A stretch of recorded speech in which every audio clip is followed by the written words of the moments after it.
I mean, there was that. I mean, PDF has been claiming I've been going to jail for some time now. In fact, I found a clip a little while ago when I was going through my clips. Probably about a good year ago now that this motherfucker's been claiming I'm going to jail. But just the other day, he got his ass roasted by somebody. Of all fucking people, he got roasted by Lauren De La Tuna. PDF did? Dude, her interview last night was cringe as fuck. De La Tuna went up on panel with Poor Dirt Farmer, and Poor Dirt Farmer tried to do a fucking cram it down her throat and then drop a mic. And then Tuna fucking stayed up on panel and was explaining why none of what we were doing, none of the porn bombs, none of that was an arrestable offense. And everything that PDF was trying to spew about it being a indecency law or some bullshit, that it was nothing more than fucking crap coming out of his fucking mouth. And I thought it was entertaining that De La Tuna, of all people, was the one to fucking spew it to him. Some comments? Hey, Navin. Oh, Naggin Johnson. Naggin. Naggin. Wait. Yeah. Wait, so that's not the real one? Yes, Naggin Johnson. Yeah. No. Damn, once again, everyone, the game is called Kick Off the Panel for the low cost of $5. You two kick anyone off the panel. That includes your host, co-host. Oh, we will see you in 5, Golden Boy. Wait, you can't kick ACF. I got a question. You can kick anyone off. No, I got a question. I got a question for AC real quick. Let me kick everybody off. You can kick me off. All right. Man, okay, look, dude. And it'll be real quick, but hope you haven't looked too much or whatever. But I want to direct your attention back to March 20th, 2021. When you remember down with the flashlight incident, remember that with the Attica shit? Remember that shit? Oh yeah. I know what you're talking about. Okay, I want to know now because Earl's in jail. He ain't coming in now 20 years. He ain't gonna fight with nobody, right? Yeah, I want to know. I want to know what did he talk to you or Patrick about what the reason was for going to that particular neighborhood? Off the top of my head, I can't remember. I know. Do you know the lady that came out, the crazy lady with the gun? You remember the crazy lady who came out with the gun? Yeah, remember? No, I remember the yeah. Damn, some good weed. Do you know who lived? Anyway, do you know that one of the detectives for Deer Park lived next door to her? No. One of the detectives and involved with his case. His molestation case, all that shit. So I was wondering, he didn't talk to you about why he picked that neighborhood? Because I'm trying to figure out why y'all picked those fucking neighborhoods. Why y'all picked those fucking? Do you know what I'm saying? One second, hold on. Once again, everyone, the name of the game is Kick Off the Panel for the low cost of $5. You two can kick anyone off the panel or bring them back. Oh, welcome back. Hey. James Banks, YouTube lawyer, attorney at law. Welcome back, Jamie. You can bring people back too. Yeah, kick them off, bring them. Yeah, you pay. The fuck kind of racket is this? Yeah, it's not their fault that you didn't come up with something like this on your show. So I got a question. Okay,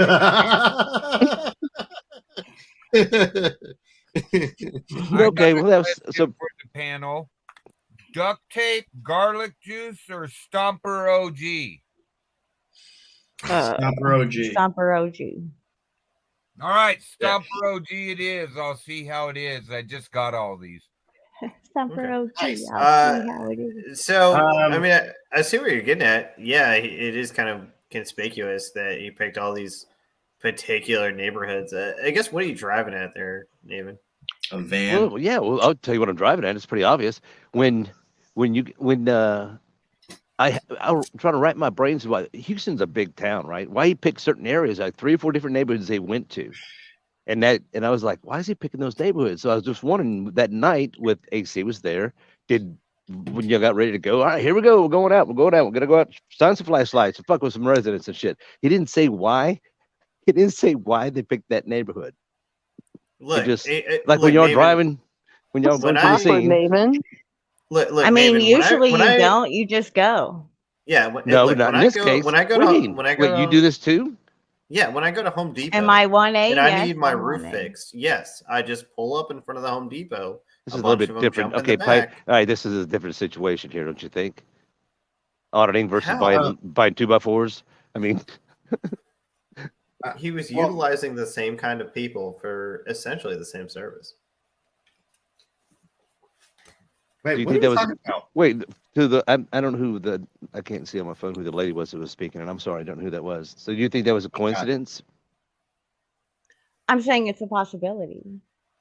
Well, yeah, possibility, yeah. Well, okay. I mean, but what, Holly, is it? Do you find it like a very high or low possibility that the very detectives that are working on his case that he's trying to get, he's at that time he has a case coming up for molestation. He wants more than anything to interrupt this trial and do something.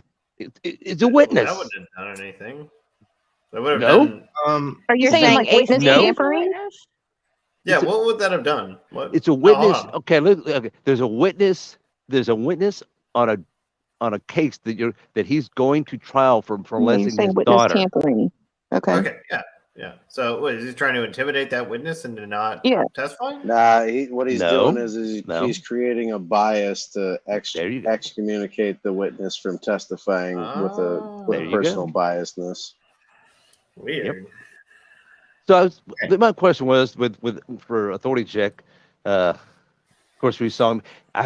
If he says they didn't talk about why they picked it when they got geared up and ready to go and check the flashlight, batteries are good and all that shit, that they didn't talk about. Hey, we're going to this place, and they didn't talk about. Earl didn't mention why that neighborhood. Okay, so me and Patrick were actually out running around doing our thing. Okay. If I remember correctly, it wasn't until later in the evening that he called David or David called him, one or the other, and they were like, "Hey, meet us up in Pasadena." We were originally going to go walk around the police department in Pasadena, but I guess my understanding was that Pasadena Police Department had a new facility. And they enclosed like all their because you remember I was doing the whole opening the car door thing. Yeah. And that was one of the reasons why I was like, well, Pasadena, they got the police department there. When I used to live there in Pasadena, I used to live like down the street from where the police department was. Right a couple blocks from the mall. And so I was like, if y'all want, we'll go to Pasadena first and I'll go do my whole car lock thing. But it wasn't until I think right when we kind of grouped up that they were like, you can't do that. Okay. Because the police department's all locked up. Like everything's all fenced in now. I remember when I was a kid, it wasn't fenced in. Like you can walk up on the property and like cars are right there. And so okay, so hold on. So you and Patrick were out earlier in the evening. And then doing your little stuff, and then somehow David got involved, Earl. Yeah. And so what directed the location? What directed what was going to happen after that? Who brought up, hey, let's go to this place? I would don't quote me on all this because like I'm trying to remember off the top of my head. But like I said, I mean, at least for the start of the night, or at least for that section or that side of Houston, we started off in Pasadena. We ended up in Deer Park. I think we ended up in Deer Park, and then I think we were looking for like expensive homes, like expensive neighborhood, something that was expensive. That makes sense. Like, like Pasadena's old, right? Pasadena's Stinkadena. Right. That's old. That's old. That's an old area. Right. Whereas, you're going to get a different response from police if you are dealing with them in a rich neighborhood as opposed to dealing with them in a neighborhood that's, fucking full of crime and old it can roll in hard, right? Yeah. Yeah. So you get a different response. And if I remember correctly, that was part of what was decided. Like, we want a neighborhood that was nicer, much like newer homes, newer built. And I think that's how we ended up in that neighborhood. I don't specifically remember there being a specific reason. Yeah. Like, David or Patrick never said anything about a case and a police officer living in the neighborhood. It was nothing like that. Like, I mean, if that was the case, then I wouldn't have gone. So you were kind of along for the ride. Do you remember kind of like who was kind of guiding or directing the activities? Like, we're gonna go look for this nice neighborhood. Was that Earl's idea? Do you remember if that was Earl speaking, or probably don't remember? Seems like a pretty big deal to you, David. He kind of takes control. Basically, you got to do what saying who was in charge. Oh, so real quick. Once again, everyone, the game is kick off the panel. Can you give me a minute?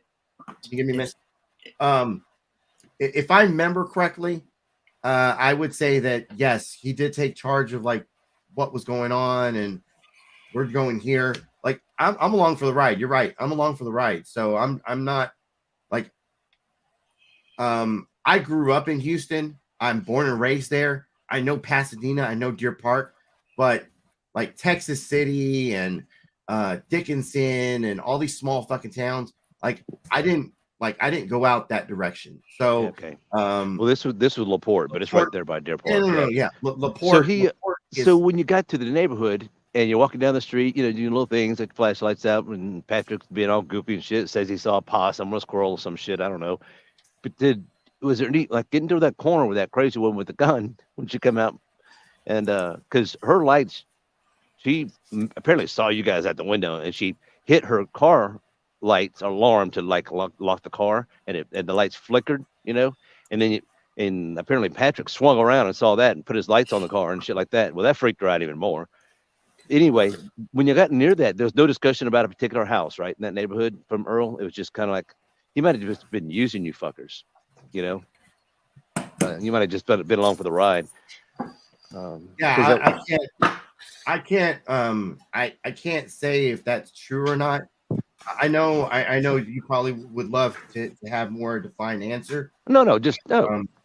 I mean, I know it was a long time ago, Plus, I know the dynamics of that group, and Earl likes to run the show, and sometimes he doesn't tell everybody everything, and that's probably what happened here. But I just find it is kind of makes sense now that you and Patrick are out doing your thing. That Earl got involved, and all of a sudden it switched right down the not just to LaPorte, where he was having issues with certain police in the Deer Park, but one of the detectives, Holmes, was one in a development that's being built, and right down the first street was that guy's house.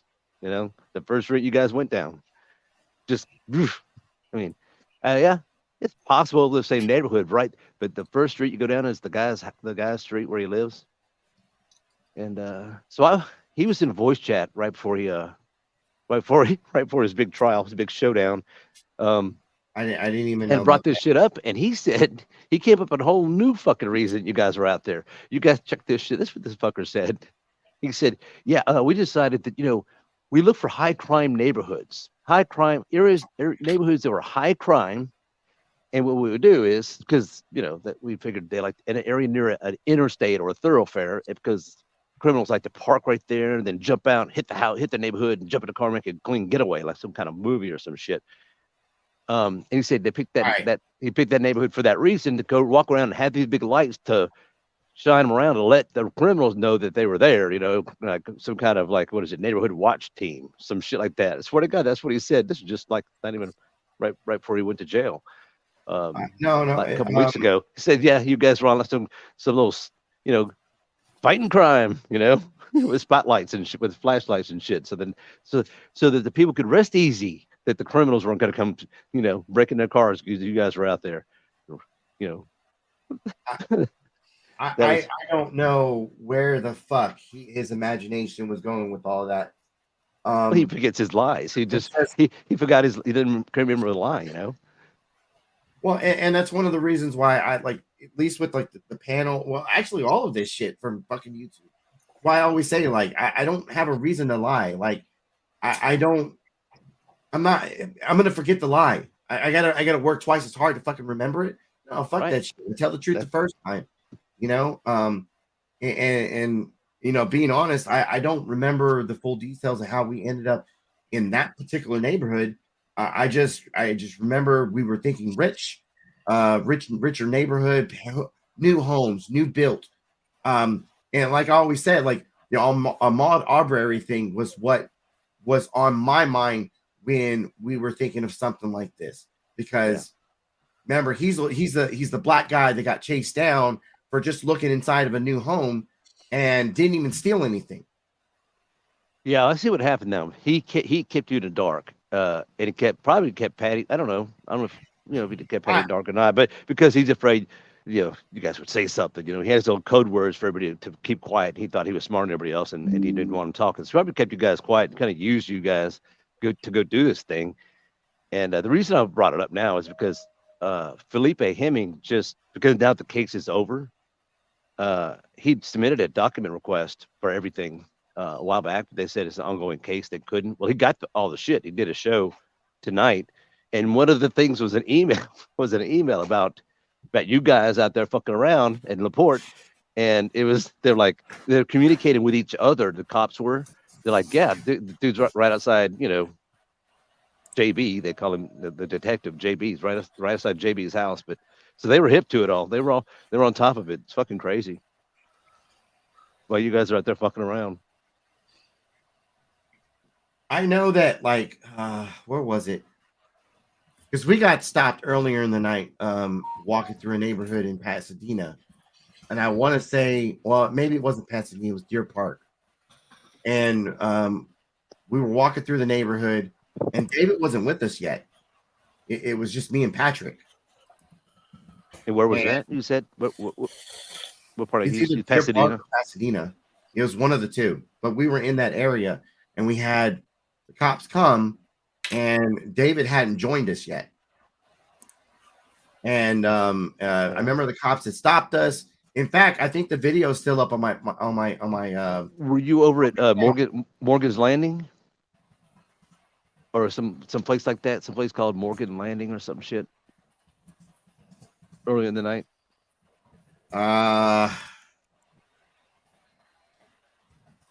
Okay, well, that kind of makes sense. It's just weird because it's a strange spot for you to be in, and then Patty, but y'all were over there, but Morgan's Landing is the neighborhood that we got arrested in.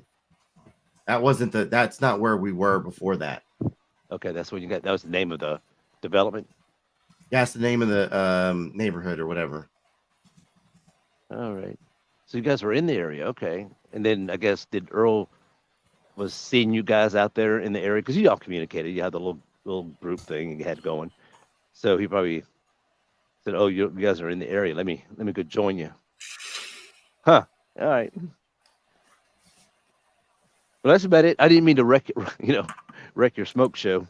But I saw you alive, and it had just happened tonight. So no, I know everyone else is ready for a coke out and stuff. But well, he almost drug you in the middle of that fucking case. You know that, huh? I mean, it was could have. I don't know how I would have played. In what case? It was fucking trial. Yeah, what are you trying to say here, David? This trial? Yeah. For what? I had something gonna happen. Fuck, I don't know. Witness tampering shit. That's fucking serious. Yeah. Wow. What are you talking about? Some people are like, what the fuck? I'm lost. Oh, but you guys got to see it though, because AC gets arrested, and most people get arrested. They can do the Patty thing and talking about my arm hurts, my knee, and all this shit. And some people, they throw their little. Everybody has their own little what they do when they get arrested. And these auditors and shit. What does AC do? He starts doing the Attica fucking thing. What movie was that from? From a cartoon, Bugs Bunny cartoon. Where he's No. fucking thinking that was Scarface. It's from an actual movie. No, it It's wasn't from a movie. Scarface. I know the Bugs Bunny but you're talking Looking, about. No, it looking, wasn't Scarface, so no looking for Scarface. Mr. Goodbar. Looking for Mr. Goodbar, some shit like that. But Was I it know Al Pacino. Bunny you're talking Attica. Yeah. It's from an Al Pacino movie, but Bugs Bunny does it in his own version. Yeah, he does it. Okay.